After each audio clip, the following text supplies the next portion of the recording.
Okay, सो अब हम देखते हैं ट्यूमर्स में जितने भी आपके बेनाइन ट्यूमर्स हैं उनके आपको नाम आने चाहिए, ठीक है। अब हम मेलिग्नेंट ट्यूमर स्टार्ट करते हैं। मेलिग्नेंट में भी सबसे ज़्यादा इंपॉर्टेंट बेजल सेल कार्सिनोमा है एंड सेकंड इंपॉर्टेंस रखता है स्क्वेमस सेल कार्सिनोमा, ठीक है। तो हम बेजल सेल कार्सिनोमा से स्टार्ट लेंगे and it is the most important and most common tumour as well. 90% of your cases account for basal cell carcinoma, ठीक है।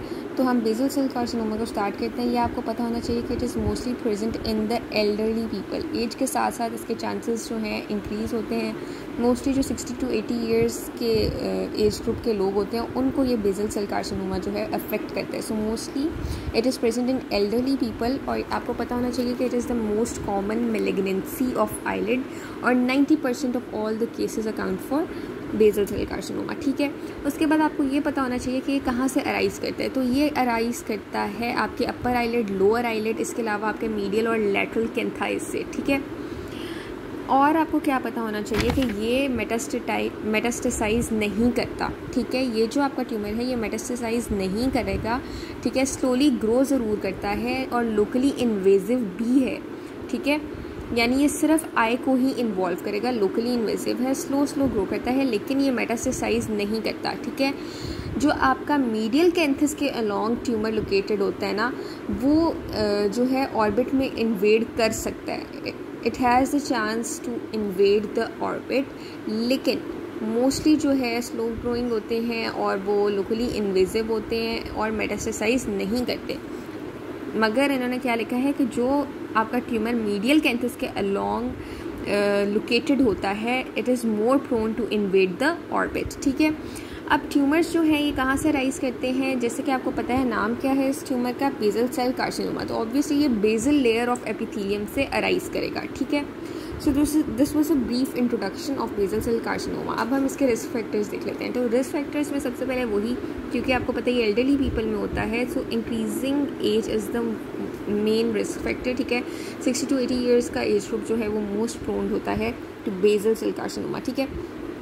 इसके अलावा आपको क्या पता होना चाहिए कि जितने भी आपके फेयर स्किन्ड लोग होते हैं, ठीक है, अगर उनका एक्सपोजर सन में ज़्यादा हो जाए तो उनमें इस कैंसर के या ट्यूमर के चांसेस ज़्यादा बढ़ जाते हैं, मेलिग्नेंट ट्यूमर के चांसेस ज़्यादा बढ़ जाते हैं, ठीक है। इसके अलावा कि किसी को कोई क्यूटेनियस डिजीज़ है लाइक जीरोडर्मा पिगमेंटोजा है या बेसल सेल नेविस है, ठीक है, तो उनमें भी इसके रिस्क ज़्यादा बढ़ जाते हैं, ठीक है। इस कार्सिनोमा के रिस्क ज़्यादा बढ़ जाते हैं। अब कुछ टाइप्स हैं इसकी, ठीक है। फर्स्ट इज़ नोड्यूलर टाइप, उसके अलावा है नोड्यूलो अल्सरेटिव या जिसे आप रोडेंट अल्सर भी कहते हैं, this is the second type. And third one is your sclerosing या फिर मॉर्फिया फॉर्म, ठीक है।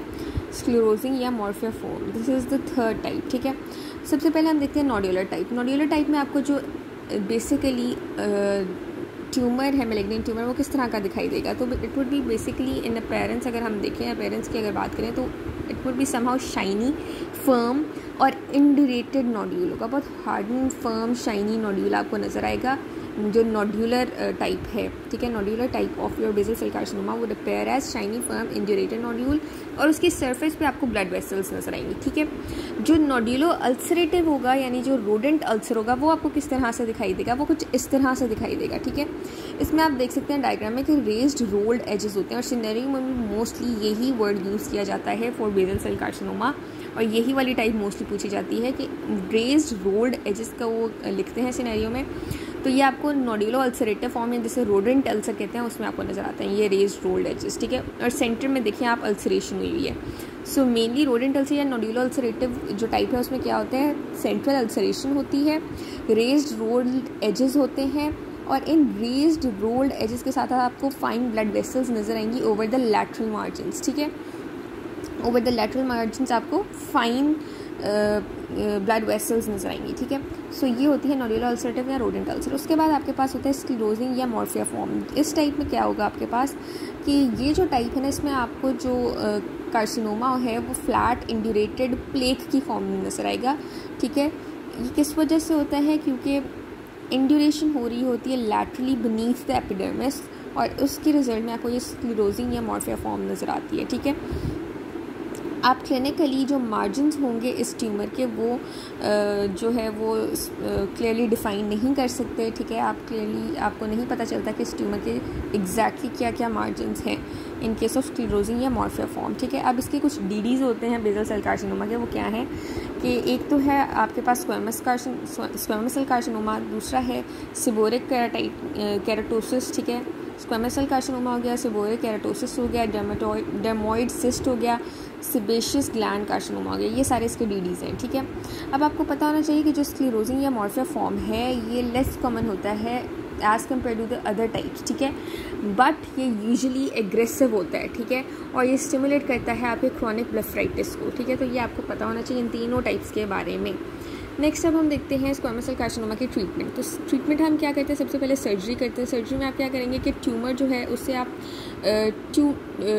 जब आप ट्यूमर को एक्सरसाइज कर रहे होते हैं ना in case of surgery, basal cell carcinoma को जब आप एक्ससिजन कर रहे होते हैं, उस ट्यूमर की एक्ससिजन कर रहे होते हैं, तो आप जो इर्द गिर्द 2.2 to 4 मिलीमीटर्स मार्जिनस में जो इर्द गिर्द नॉर्मल टिश्यू होता है ना ट्यूमर के साथ साथ आप उसे भी एक्सरसाइज करते हैं, ताकि आपको कम्प्लीटली आपको श्योरली इस चीज़ का पता हो कि आपने जो है कंप्लीट रिमूवल किया है, आप जो पेशेंट का ट्यूमर है उसको आपने कम्प्लीटली रिमूव कर लिया, ठीक है। तो इसलिए हम ट्यूमर के साथ साथ जो इर्द गिर्द में 2 to 4 मिलीमीटर मार्जिनस में जो नॉर्मल टिश्यू होगा उससे भी एक्सरसाइज करेंगे वाइल डूइंग सर्जरी, ठीक है। उसके बाद क्रायोथेरेपी करते हैं। इसमें हम क्या करते हैं कि हम एक लो टेम्परेचर प्रोब को यूज़ करते हुए नॉर्मल टिश्यू को डिस्ट्रॉय करेंगे, ठीक है। और ये मोस्टली किन लेजन्स में हम करते हैं क्रायोथेरेपी, जो कि 10 मिलीमीटर से कम होती हैं इन डायमीटर, उन लेजन्स में आप क्रायोथेरेपी करते हैं। यानी आप क्या करते हैं, आप एक लो टेम्परेचर प्रोब को यूज़ करते हुए नॉर्मल टिश्यू को डिस्ट्रॉय करेंगे, ठीक है। अगर किसी पेशेंट जो है वो सर्जरी नहीं करवाना चाह रहा तो उसको आप रेडिएशन थेरेपी भी दे सकते हैं, ठीक है। देन लेज़र माइक्रो सर्जरी भी कर सकते हैं आप पेशेंट की। उसमें आप कार्बन डाइऑक्साइड लेज़र यूज़ करते हैं जो कि नाइफ़ के तौर पे एक्ट करेगा और ट्यूमर को एक्सरसाइज कर देगा। उसके अलावा आप कीमोथेरेपी भी दे सकते हैं पेशेंट को, ठीक है। और ये आप किन केसेस में यूज़ करते हैं, जहाँ पे recurrent invasive basal cell carcinoma हो of the medial canthus and the orbit. जिन बेसल सेल कार्सिनोमाज में मीडियल कैंथस से ऑर्बिट भी इन्वॉल्व होता है और रिकरेंट इन्वेजिव किस्म के बेसल सेल कार्सिनोमास होंगे, उनमें आप कीमोथेरेपी देते हैं, ठीक है। फिर आप क्या कर सकते हैं, किस तरह से ट्रीट कर सकते हैं मैलिग्नेंट ट्यूमर्स को जो बेसल सेल कार्सिनोमा के होते हैं, उनको आप टॉपिकल इमिक्विमोड 5% क्रीम के साथ भी ट्रीट कर सकते हैं। टॉपिकल इमिक्विमोड 5% क्रीम जो कि बेसिकली किस तरह से एक्ट करती है, ये एक इम्यून रिस्पॉन्स मॉडिफायर है। ये क्या करती है कि मैक्रोफेजेस और बाकी सेल्स को एक्टिवेट करेगी और उनको सेल सरफेस रिसेप्टर्स के साथ बाइंड करा के साइटोटॉक्सिक इफेक्ट्स जनरेट करेगी, ठीक है। और ये बेसिकली आपके पास जो है जो small superficial basal cell carcinomas होते हैं ना, उनको ट्रीट करने में ज़्यादा ये क्रीम हेल्प करती है। और इसको 5 टाइम्स आप लगाते हैं वीकली फॉर 6 to 12 वीक्स, ठीक है। एक वीक में आपने एटलीस्ट 5 टाइम्स यूज़ करनी होती है और 6 से 12 वीक्स तक आपने लगातार यूज़ करनी है। और इसका रिस्पॉन्स रेट क्या है, 80 to 90%, ठीक है। So this was all about basal cell carcinoma. उसके बाद हमारे पास है squamous cell carcinoma. Squamous cell carcinoma is the second most common eyelid malignancy, ठीक है, after your basal cell carcinoma. Basal cell carcinoma भी पेपर में बहुत ज़्यादा पूछ सकते हैं, इसके ज़्यादा आने के चांसेस हैं। उसके बाद अगर कुछ पूछ सकते हैं, सेकेंड इंपॉर्टेंस जो लगती है वो स्क्वेमस सेल कार्सिनोमा है। और यही जो स्क्वेमस सेल कार्सिनोमा है ये वैसे भी second most common eyelid malignancy है, ठीक है। और ये आपको पता होना चाहिए कि कहाँ से अराइज़ करती है। तो ये डिनोवो इसकी ये डिनोवो तौर पे भी अराइज़ कर सकती है। और ये अगर कोई ऐसा पेशेंट है जो कि एक्टिनिक केराटोसिस से सफ़र कर रहा है, ठीक है।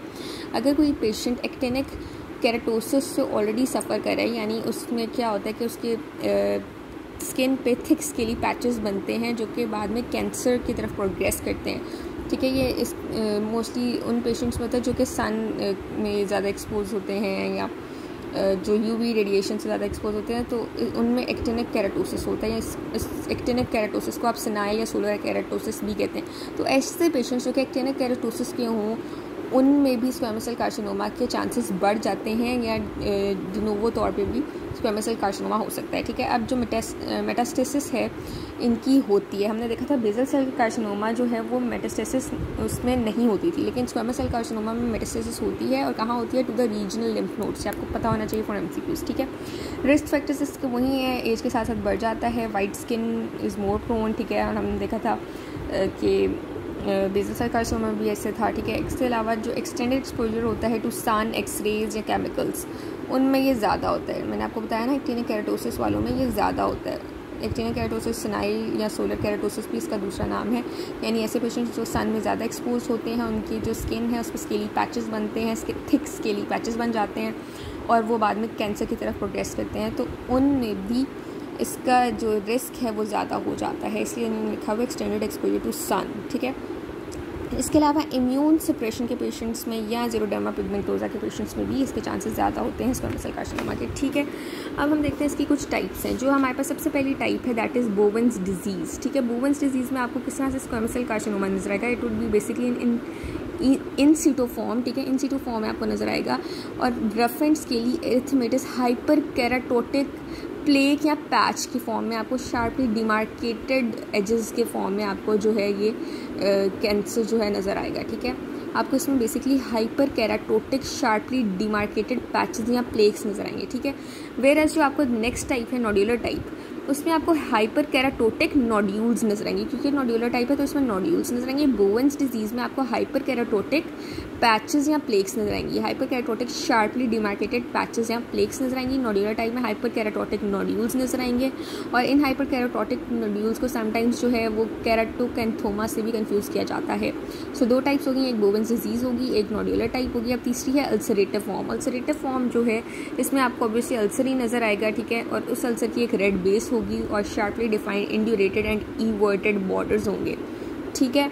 इसमें आपको क्या नजर आएगा अल्सरेटिव फॉर्म में कि ऑब्वियसली अल्सर नजर आएगा, उसकी एक रेड बेस होगी, ठीक है, और शार्पली डिफाइंड इंड्यूरेटेड एंड इवर्टेड जो है वो बॉर्डर्स आपको नजर आएंगे, ठीक है।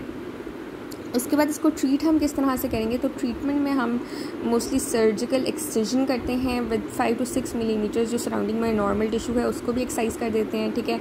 और उसके बाद फिर हम रिकन्स्ट्रक्शन कर देते हैं आईलेट की और इस तरह से हम स्क्वैमस सेल कार्सिनोमा को ट्रीट करते हैं थ्रू सर्जरी। इसके अलावा जेंटरेशन भी कर सकते हैं। इसमें हम क्या करते हैं, वो लेयर्स जो कि 2 सेंटीमीटर या 2 सेंटीमीटर से ज़्यादा की होती है, ठीक है, और वो एटलीस्ट 6 मंथ्स के लिए परसिस्ट करती रही हैं, ठीक है, तो उनको हम जेंटरेशन के ज़रिए जो है वो ट्रीट करते हैं। देन रेडिएशन थेरेपी जो कि लेस इफेक्टिव है देन द कंप्लीट सर्जिकल एक्ससिजन, वो भी की जा सकती है, ठीक है। So this was all about your carcinomas, malignant carcinomas, that was basically your basal cell carcinoma and squamous cell carcinoma.